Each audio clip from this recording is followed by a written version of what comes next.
નમસ્કાર મિત્રો, હરદેવવાળા official YouTube ચેનલની અંદર આપ સૌનું સ્વાગત કરું છું.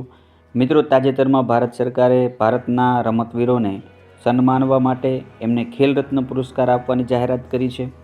આ ઉપરાંત અર્જુન એવોર્ડ, દ્રોણાચાર્ય એવોર્ડ પણ આપવામાં આવે છે. પરંતુ આ વિડીયોની અંદર આપણે ખેલ રત્ન પુરસ્કાર વિશે થોડીક વાત કરવાના છીએ. કયા ખેલાડીઓને મળ્યો છે, કયા રમતવીર છે, ક્યાંથી બિલોંગ કરે છે, એટલે કે કયા રાજ્યમાં એમનું જન્મસ્થળ છે, એવી માહિતી આ વિડીયોમાંથી આપણે મેળવવાનો પ્રયત્ન કરીશું. મિત્રો, ખેલ રત્ન પુરસ્કાર જે ખેલાડીઓને આપવાનો છે એમાં મનુ ભાકર, ગુકેશ ડી, હરમનપ્રીત સિંહ અને પ્રવીણ કુમારનો સમાવેશ થાય છે, જે તમે ફોટોમાં જોઈ રહ્યા છો. મિત્રો, સૌથી પહેલાં વાત કરવી છે ભારતના એક શાનદાર ખેલાડી, મહિલા ખેલાડી એવા મનુ ભાકર વિશે. તો તેનો જન્મ છે એ હરિયાણા રાજ્યની અંદર થયેલો છે અને જેઓ શૂટિંગ સાથે એટલે કે નિશાનેબાજીની રમત સાથે જોડાયેલા છે. એમની સિદ્ધિઓની આપણે વાત કરીએ તો 2024માં પેરિસ ઓલિમ્પિકની અંદર એક જ ઓલિમ્પિકની અંદર 2 મેડલ જીતનાર પ્રથમ ભારતીય મહિલા તરીકે એમણે એનું નામ છે એ નોંધાવ્યું છે અને ભારતને બ્રોન્ઝ મેડલ છે એણે અપાવ્યા છે. એના માટે એને ખૂબ જ જે પ્રસિદ્ધિ છે એ મળી છે અને ભારતને પણ એણે ગૌરવ અપાવ્યું છે. ત્યાર પછી આપણે વાત કરવી છે કે સૌથી નાની ઉંમરમાં વિશ્વ વિજેતા બનેલા ગુકેશ ડીની. તો તેમનો જન્મ છે એ તામિલનાડુના ચેન્નાઈમાં થયેલો છે અને જેઓ શતરંજની રમત સાથે જોડાયેલા છે.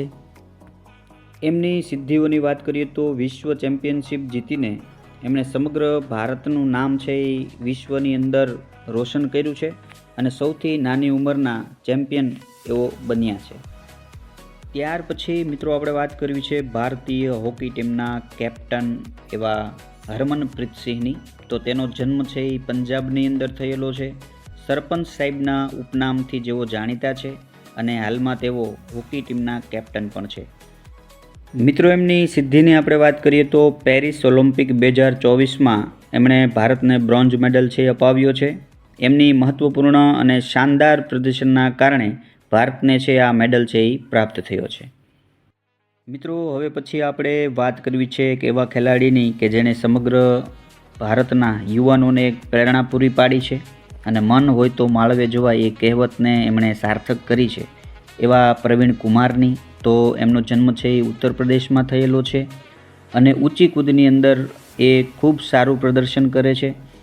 પેરિસની અંદર પેરા ઓલિમ્પિકની અંદર એમણે ઊંચી કૂદમાં ભારતને ગોલ્ડ મેડલ છે અપાવ્યો છે અને એમનું માનવું છે કે મર્યાદાઓ માત્ર મનમાં હોય છે અને કઠોર પરિશ્રમ સફળતાનો મંત્ર છે. તો મિત્રો, આજે આ 4 ખેલાડીઓની વાત કરવાની હતી કે જેમને ખેલ રત્ન પુરસ્કાર આગામી 17 જાન્યુઆરી 2025ના રોજ રાષ્ટ્રપતિ ભવન ખાતે મળવાનો છે.